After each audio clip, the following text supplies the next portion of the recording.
Pardoned, a devotional from Homeward Bound. I will pardon all their iniquities by which they have sinned. Jeremiah 33 verse 8.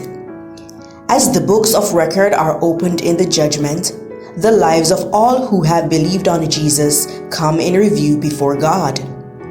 Beginning with those who first lived upon the earth, our advocate presents the cases of each successive generation and closes with the living.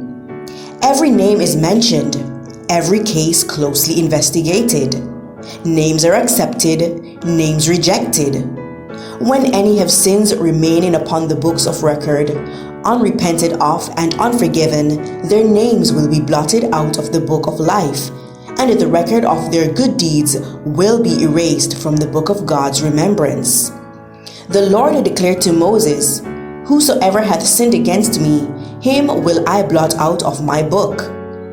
And says the prophet Ezekiel, "When the righteous turneth away from his righteousness, and committeth iniquity, all his righteousness that he hath done shall not be mentioned." Ezekiel 18 verse 24.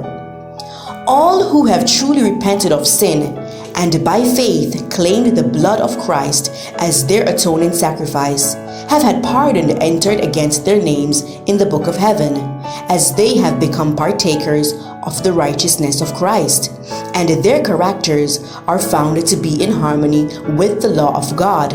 Their sins will be blotted out, and they themselves will be accounted worthy of eternal life.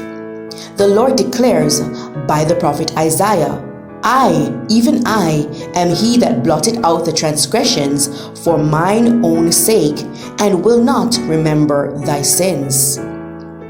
Said Jesus, "He that overcometh, the same shall be clothed in white raiment, and I will not blot out his name out of the book of life, but I will confess his name before my Father and before his angels. Whosoever therefore shall confess me before men, him will I confess also before my Father which is in heaven. But whosoever shall deny me before men, him will I also deny before my Father which is in heaven." The deepest interest manifested among people in the decisions of earthly tribunals but faintly represents the interest evinced in the heavenly courts when the names entered in the book of life come up in review before the judge of all the earth.